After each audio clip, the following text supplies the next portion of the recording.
Bienvenue dans ce nouvel épisode de Femme couronne-toi. Je suis ravie de te retrouver pour enfin, j'avais hâte qu'il sorte l'épisode où je vais te partager ma rencontre, ma découverte des archives akashiques. Tu vas voir, c'est une expérience qui dépote clairement, donc âme sensible, voilà, savoir que ça va dépoter, hein. Et je vais te parler aussi un petit peu de quelle est maintenant ma définition en fait des archives akashiques, en tout cas comment je travaille avec les archives akashiques, comment j'accompagne mes clientes avec cet outil sacré. Et on verra aussi au feeling s'il y a des informations que je reçois qui sont juste à te partager ici. Donc c'est parti, let's go pour ce nouvel épisode. Alors, j'ai vraiment envie de commencer par la base euh, et te dire, ouais, non, avant de commencer par l'expérience de la première fois où j'ai connecté avec les archives akashiques, j'aimerais te dire que ce mot, archive akashique ou plutôt annales akashique, je l'ai entendu il y a 15 ans dans une interview de la télé de Lilou Massé, peut-être que tu la connais. Je mettrai sa chaîne YouTube en bas en description parce que c'est une chaîne YouTube où en fait tu retrouves plein de témoignages de thérapeutes, voilà, d'experts dans leurs différents domaines, des guérisseurs, voilà, c'est pépite, franchement, c'est une des chaînes YouTube à laquelle je suis abonnée et tu sais où j'ai activé la petite cloche là, donc je te recommande de faire de même si tu es sur ton chemin d'évolution, de développement spirituel et personnel, va t'abonner à la chaîne de la télé de Lilou. Et donc, c'est en regardant une de ses interviews où j'ai entendu pour la première fois qu'elle avait ouvert en fait ses annales akashiques. Et dès que j'ai entendu le terme, j'ai senti qu'il se passait quelque chose en moi. Vraiment, j'ai senti que ça s'ouvrait à l'intérieur de moi, mais j'étais pas encore aussi connectée à mes ressentis, à mes intuitions. Donc, j'ai laissé passer ça. Mais pour te dire, je m'en souviens. Je me souviens que ça m'avait profondément activée. Et c'est il y a à peu près 2 ans maintenant où j'ai découvert une personne sur les réseaux sociaux qui initiait à la lecture des annales akashiques. Et moi, ça faisait déjà quelques mois en fait que je travaillais en tant qu'accompagnante, thérapeute énergétique, bien-être. Et je sentais que c'était le moment, quoi. Je me suis dit, mais vas-y, Salomé, ça va explorer. Et donc je la contacte, je m'inscris à l'initiation. C'est une initiation de groupe, donc on a la partie théorique et ensuite la partie pratique. Et la partie pratique, elle consiste à aller ouvrir les dossiers akashiques d'une personne et de capter les messages en fait. Donc avant d'aller plus loin, j'aimerais juste expliquer qu'est-ce que c'est que les dossiers akashiques vraiment rapidement. Déjà pouvoir les annales akashiques dans le sens oui, théorique du terme, ce que tu vas vraiment retrouver sur les réseaux sociaux aujourd'hui dans les explications, c'est considéré comme une espèce de bibliothèque cosmique qui vibre sur un autre plan, d'accord, sur un autre plan de conscience où sont stockés du coup des dossiers akashiques et en fait pour chaque personne, chaque individu va avoir ces dossiers akashiques qui vont représenter ou va être référencé, répertorié l'ensemble de ces expériences, de ces expériences passées, donc passées dans son passé actuel, mais aussi le passé dans ses vies antérieures, présentes et également futures. On va dire potentiel futur, parce que le futur n'est pas figé, le futur est en perpétuelle évolution. Et donc, on dit potentiel futur parce qu'il peut y avoir plusieurs futurs.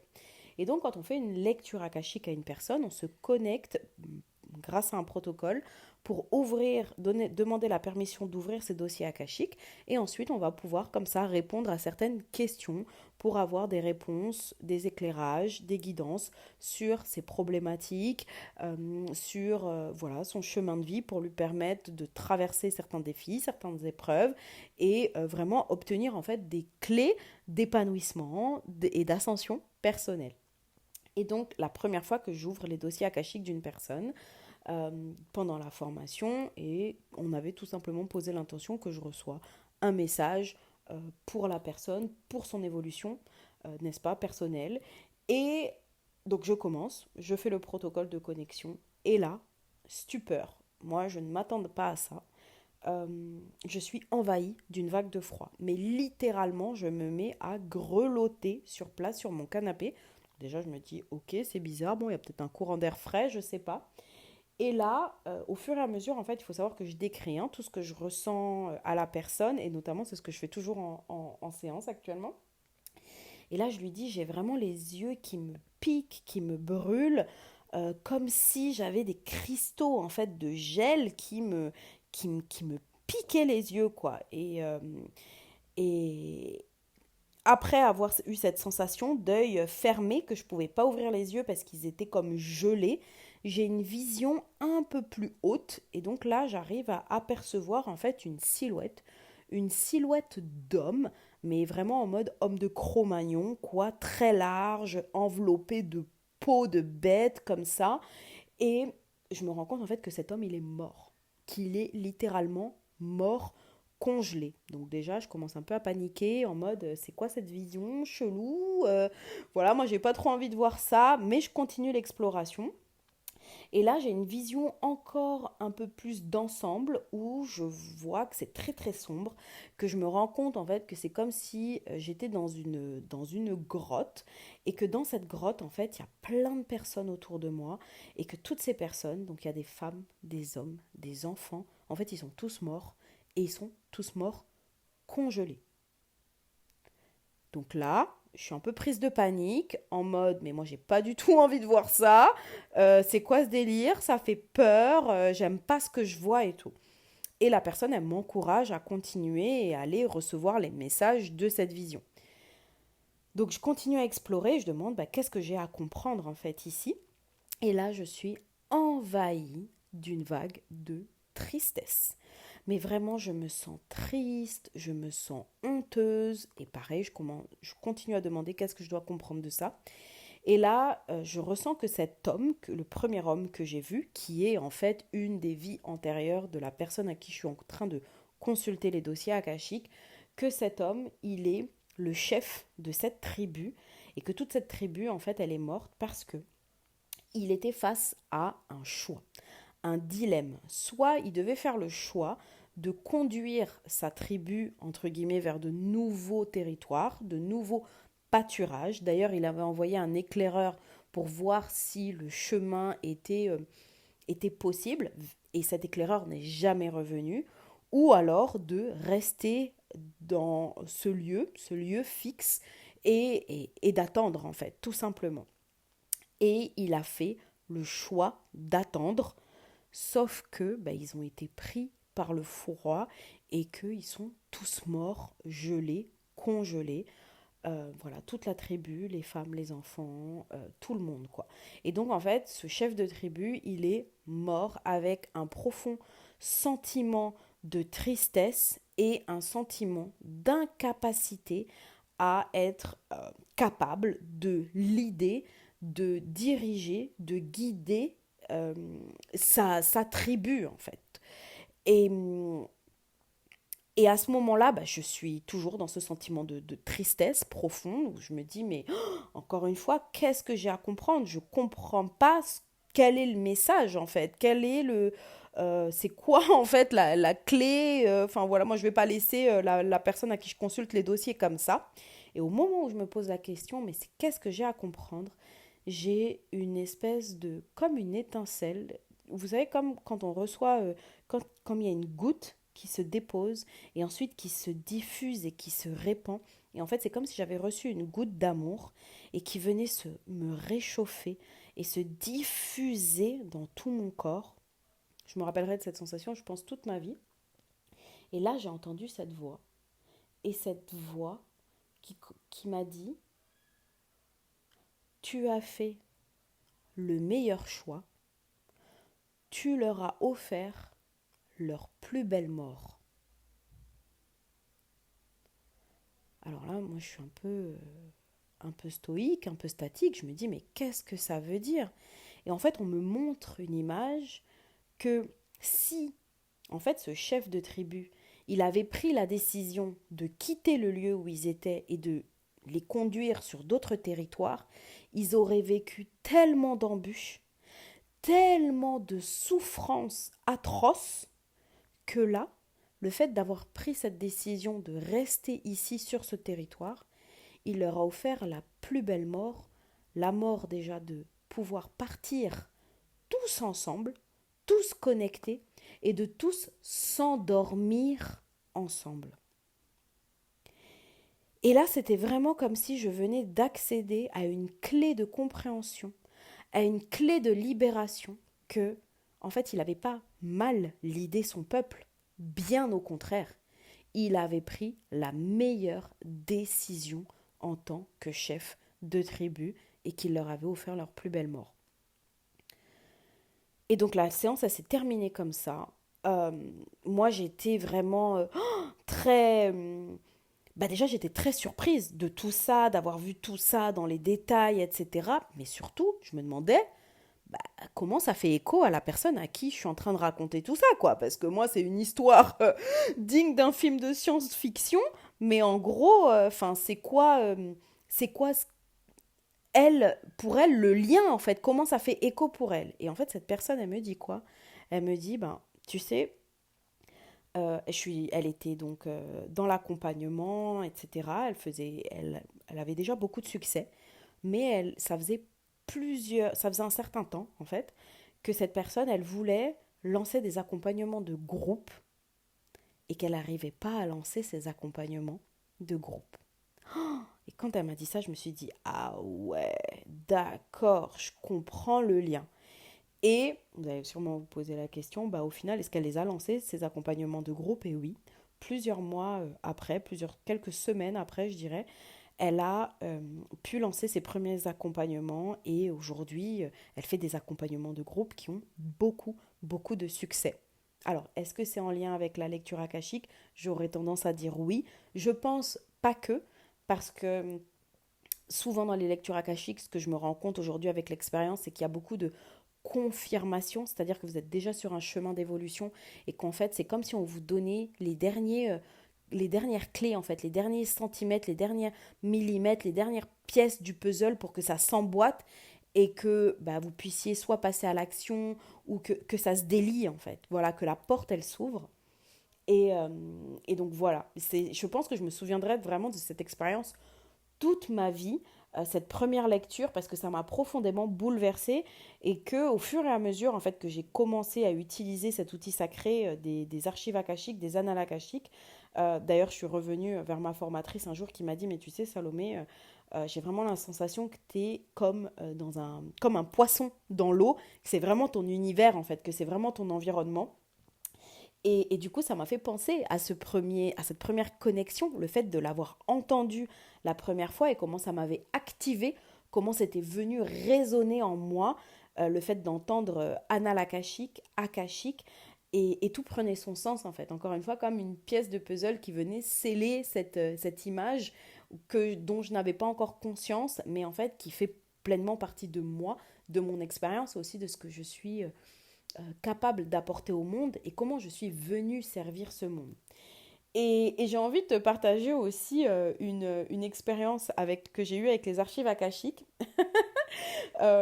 qui m'a en fait confirmé la puissance de cet outil et qui m'a donné envie vraiment de proposer des séances et bientôt des initiations. Je pense que c'est... Alors, quand j'ai commencé en fait à proposer des lectures, j'ai d'abord commencé gratuitement, hein, comme beaucoup. Et je crois que c'était la première... Non, je crois que c'était la deuxième lecture que je donnais, entre guillemets, officiellement, mais gratuitement. Hein. Donc, c'était une thérapeute qui avait du mal à développer son activité, qui était très frustrée parce que ça avançait pas, parce qu'elle avait cette sensation de stagner, voilà, de faire un peu du surplace. Et donc je me connecte à ces dossiers akashiques et là je reçois une image. Je vois un oiseau, un oisillon qui est dans le nid, d'accord, et qui se fait nourrir comme ça par ses parents. Et puis j'entends une phrase qui vient se déposer comme ça, qui est que nous, donc nous, entre guillemets, êtres humains, nous avons l'illusion de cette phrase, de cette citation qui dit que quand l'oiseau quitte son nid, l'oiseau prend son envol et qu'on voit en fait cet oiseau qui quitte le nid, d'accord, qui déploie ses ailes et puis qui s'envole vers sa destination, ok. Et on me montre que l'image, que ben souvent, en fait, ça se passe pas du tout comme ça. D'accord? Et en fait, on me montre cet oisillon qui commence à déployer ses ailes, qui veut quitter le lit, mais en fait, qui se casse la figure et qui tombe du nid et qui tombe au sol. Et on me montre que cet oisillon, en fait, pendant plusieurs semaines, plusieurs jours, voire plusieurs semaines, en fait, il va, comme ça, vivoter, en fait, voler, sauter un petit peu d'arbre en arbre, en fait, de buisson en buisson, d'accord, qui va rester près du sol, comme ça, et que c'est en volant de buisson en buisson, et toujours avec ses parents qui viennent le nourrir, qui va commencer à renforcer ses ailes, et qui, petit à petit, en fait, après avoir renforcé ses ailes, va pouvoir prendre son envol.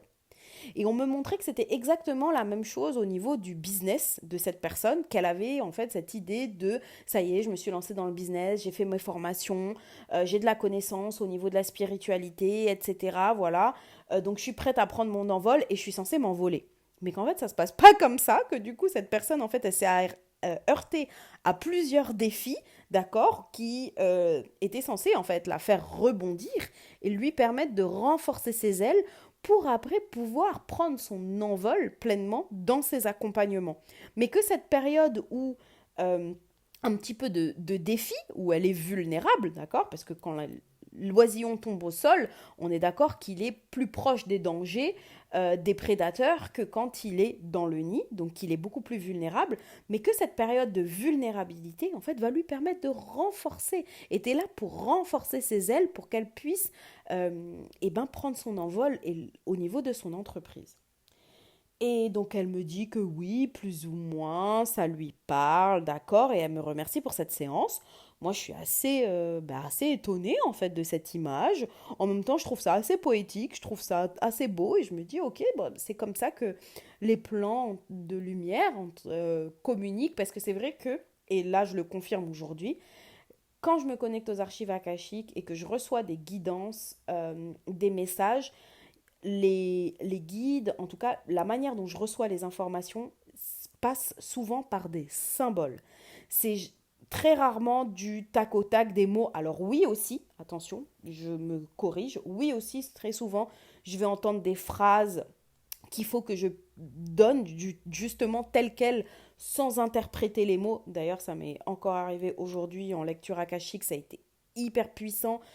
J'ai donné une phrase telle quelle, voilà, j'ai connecté avec des, enfin, j'ai pas connecté, ce sont des ancêtres de ma cliente qui se sont présentés et qui lui ont donné un message et qui lui ont donné une phrase, mais vraiment, voilà, que je devais, enfin, c'est ma responsabilité, si vous voulez, en tant que lectrice, de vraiment donner sans interprétation les mots tels quels.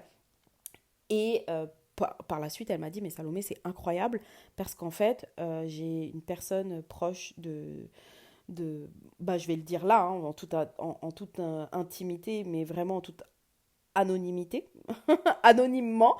La phrase que j'ai reçue par les ancêtres de ma cliente, c'était oh, mais ma fille, tu vas pas te laisser abattre, oh.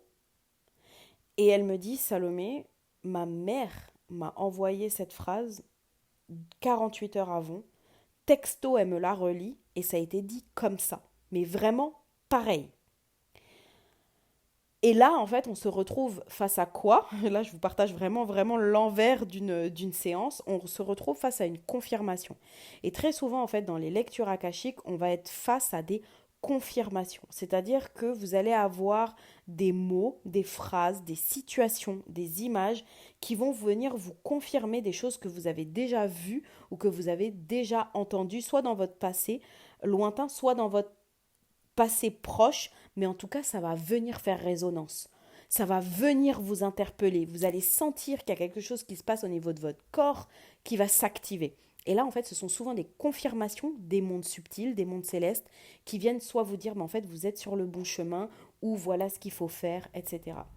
Et je vous dis tout ça, je vous donne cet exemple parfait parce que qu'est-ce qui s'est passé au niveau de ma cliente de cette première lecture akashique? On termine et je crois qu'une heure et demie après, je reçois un message. Ça aussi, je m'en souviendrai toute ma vie. Elle me dit, Salomé, il vient de m'arriver quelque chose d'incroyable, de peu probable. Je ne sais pas quel qualificatif ou adjectif utiliser, mais en fait, j'ai un oiseau qui vient de littéralement me rentrer dans le bras. Donc moi, je relis son message plusieurs fois pour être bien sûre. Et on s'appelle plus tard, elle me dit, mais c'est quand même incroyable, les probabilités. Alors déjà, jamais de ma vie, il y a un oiseau qui me rentre dans le bras, qui m'est rentré dans le bras ou qui s'est posé sur mon doigt ou peu importe. Mais là, on termine la lecture akashique, d'accord? Et même pas une heure après, je me balade sur la plage et j'ai un oiseau qui me rentre dans le bras. Non mais vous imaginez les probabilités, quand même. Et donc moi j'ai trouvé ça absolument choquant, je vais pas vous mentir, c'était choquant, mais aussi merveilleux quoi. Mais merveilleux, comment les plans subtils, les plans de lumière, le champ akashique, le champ quantique, vient communiquer avec nous et encore une fois venir nous donner des confirmations dans la matière par rapport à ces différentes clés de compréhension, ces différentes clés d'ascension, de réalisation personnelle qu'on vient de recevoir à travers une lecture. Donc voilà mes deux anecdotes avec les annales akashiques, mes deux anecdotes, j'ai envie de dire, qui ont, qui ont amorcé, qui m'ont fait vraiment débuter ce voyage de la connaissance de soi, de mon chemin spirituel, d'ascension personnelle, parce que je pense que c'est vraiment un espace sacré, un outil, un protocole que je continuerai à utiliser toute ma vie, même s'il se passe beaucoup de choses aujourd'hui. euh, sur le plan énergétique, notamment au niveau de mes capacités intuitives, mes capacités psychiques. Donc là, je parle de la clairvoyance, la clairaudience, la clairsentience, la clairconnaissance. J'aurai évidemment tout le temps de vous parler de tout ça dans un autre épisode, parce que je pourrais vous faire un épisode entier là-dessus sur qu'est-ce que c'est que les capacités psychiques, comment elles se manifestent, voilà, comment les utiliser, etc. Mais c'est vrai que plus j'utilise et plus j'explore en fait les archives akashiques, que ce soit pour moi à titre personnel ou pour mes clientes, et plus je me connecte en fait au potentiel illimité de notre champ de conscience, en pleine connexion et interconnexion avec ce fameux champ akashique, ce fameux champ quantique. Et oui, et j'intègre en fait l'extraordinaire et la magie dans ma vie. Et je me dis, mais que de toute façon, on est à un croisement des mondes, hein. C'est un peu ce que j'expliquais dans mon épisode précédent sur ce principe d'ascension. On est, pour moi, à un croisement des mondes. Ceux qui vont embrasser, se connecter, œuvrer et honorer leur potentiel illimité en termes de conscience, en termes d'intuition, en termes de connexion, voilà, avec l'invisible, et se rendre compte qu'en fait on n'est pas juste ce corps physique, que cette réalité 3D qu'on connaît, en fait ce n'est pas que ça la réalité, qui a vraiment toute une autre réalité subtile, énergétique, et que justement c'est peut-être cette réalité subtile et énergétique qui crée la matière, qui crée notre réalité 3D, notre réalité terrestre, et que quand on commence à comprendre et à valider vraiment que l'énergie crée la matière, ben en fait on rentre vraiment dans le champ de tous les possibles. Et c'est vraiment moi ce que j'ai envie de continuer à explorer avec les archives akashiques, mais aussi vous permettre d'aller explorer avec vos propres capacités. Et c'est pour ça que j'ai décidé de lancer tout prochainement les initiations pour les archives akashiques. Alors là, je vais vous parler en toute transparence parce que c'est vrai que je me sens challengée aussi sur ce domaine, parce que je me dis que j'ai encore tellement à apprendre que comment je pourrais me positionner comme formatrice ou celle qui initie. Mais en même temps, je pense que c'est très pertinent de pouvoir commencer les initiations maintenant pour pouvoir vous guider aussi sur ce chemin et répondre à vos questions, et qu'en fait qu'on avance ensemble tout simplement, et plutôt que voilà, je sois très très très très loin et de après commencer à vous donner les enseignements. Je pense qu'il y a, en tout cas c'est vraiment l'intention que je pose, de pouvoir accepter, honorer et avoir le courage de me dire qu'on avance ensemble, et que même si on avance ensemble, ben, je saurai parfaitement vous accompagner et vous permettre aussi d'aller utiliser cette sagesse, cette magie des archives akashiques. Donc si c'est quelque chose qui vous intéresse, qui t'intéresse, et ben dans la description tu trouveras le lien pour pouvoir t'inscrire sur Alors là, moi, tout l'aspect technique, internet et tout, j'ai pas les termes, mais pour t'inscrire en fait, pour pouvoir être prévenu dès que voilà, les initiations vont sortir, vont être disponibles. Et sinon, si tu as envie d'aller explorer en fait tes archives akashiques, que ce soit pour aller explorer tes vies antérieures ou pour résoudre un défi, une problématique actuelle ou tout simplement pour pouvoir recevoir une guidance intuitive, euh, voilà, parce qu'aussi des fois ça fait juste du bien en fait d'être connecté et de recevoir ces messages d'amour de ces entités qui sont avec toi, de tes guides, qui sont avec toi, qui œuvrent en fait dans l'invisible et que tu perçois pas forcément, mais recevoir leurs messages grâce à un intermédiaire, en l'occurrence moi, bah, parfois ça fait vraiment du bien. Donc voilà, si c'est un sujet qui t'intéresse, tu peux réserver ta séance privée avec moi, ce sera avec grand plaisir. Et si tu as envie de l'utiliser pour ton propre développement personnel ou aussi pour accompagner tes clientes au sein de ton activité, inscris-toi pour pouvoir être informé dès que les initiations seront sorties. Voilà, je suis hyper heureuse d'avoir partagé cet épisode avec toi, d'avoir partagé ces expériences avec toi. Je pense que tu le sens, c'est vraiment un sujet qui m'anime et on va beaucoup parler de ça dans les prochains épisodes, le champ quantique, le champ akashique, l'exploration de conscience, l'expansion de conscience, tes pouvoirs illimités. Donc encore une fois, active ta petite cloche, abonne-toi au podcast Femme couronne-toi et je te dis à très bientôt dans un nouvel épisode. En attendant, je te couvre et je t'envoie toutes mes plus belles énergies d'amour, de chance et de bénédiction. À très bientôt!